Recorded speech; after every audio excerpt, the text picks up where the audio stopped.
કન્યા અને ધન સહિત આ 3 રાશિના જાતકો માટે 2026માં સુવર્ણકાળ, નોકરીમાં પ્રમોશનના યોગ। તો હર મહાદેવ મિત્રો, આપણે જાણીશું કે જ્યોતિષ શાસ્ત્રમાં સૂર્ય અને શનિને પિતા અને પુત્ર માનવામાં આવ્યા છે। તેમ છતાં આ બંને એકબીજાના શત્રુ પણ છે। જો કે આ બંને શક્તિશાળી ગ્રહોની જોડી નવા વર્ષ 2026ની શરૂઆતમાં એક મોટો અને દુર્લભ યોગ બનાવવા જઈ રહી છે। 4 જાન્યુઆરી 2026ના રોજ સૂર્ય અને શનિ એકબીજાથી 72 ડિગ્રીના ખૂણા પર સ્થિત થઈને પંચાક યોગનું નિર્માણ કરશે। આ સમય દરમિયાન શનિ સ્વરાશિ મીનમાં રહેશે અને સૂર્ય ધનુ રાશિમાં રહેશે, જેના પર ગુરુ બૃહસ્પતિની દ્રષ્ટિ પણ રહેશે। જ્યોતિષાચાર્ય અને જ્યોતિષશાસ્ત્રની અંદર આ યોગને મહારાજ યોગ પણ ગણાવવામાં આવે છે, જે લગભગ 30 વર્ષ બાદ ફરી બની રહ્યો છે। આ દુર્લભ સંયોગ 2026ની શરૂઆતમાં 3 રાશિના જાતકોનું ભાગ્યોદય કરી શકે છે।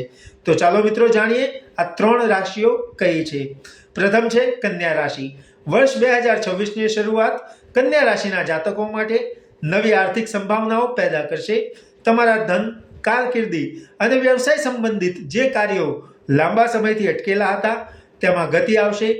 નોકરી કરતા લોકોને પ્રમોશન અને કેટલીક મોટી જવાબદારીઓ પણ મળી શકે છે। કોઈ મોટું પદ મળવાથી તમારું મન પ્રસન્ન રહેશે। વિદેશ અભ્યાસ કે સ્થાયી રહેવાનું તમારું સપનું પણ સાકાર થઈ શકે છે। હવે જાણીશું બીજા નંબરની ધનુ રાશિ વિશે। તો સૂર્ય અને શનિના આ દુર્લભ સંયોગની અસરથી ધન રાશિના જાતકો પર ખૂબ જ સારી રીતે જોવા મળી રહી છે। સફળતા માટે જે મોટી તકોની શોધ તમને લાંબા સમયથી હતી તે ખૂબ જ જલ્દી મળવાની છે। 2026ની શરૂઆતમાં વેપારીઓના હાથમાં મોટા નફાની કોઈ મોટી ડીલ પણ લાગી શકે છે। નોકરી કરતા જાતકો તમારો પણ ભાગ્યપૂર્ણ સાથ આપવાનું છે। સમાજમાં તમારું માન સન્માન વધશે। વડીલોના આશીર્વાદથી તમને સારો નફો કમાશો। હવે જાણીશું મીન રાશિ વિશે। તો સૂર્ય શનિનો આ સંયોગ મીન રાશિના જાતકો માટે અત્યંત લાભદાયક સાબિત થઈ શકે છે।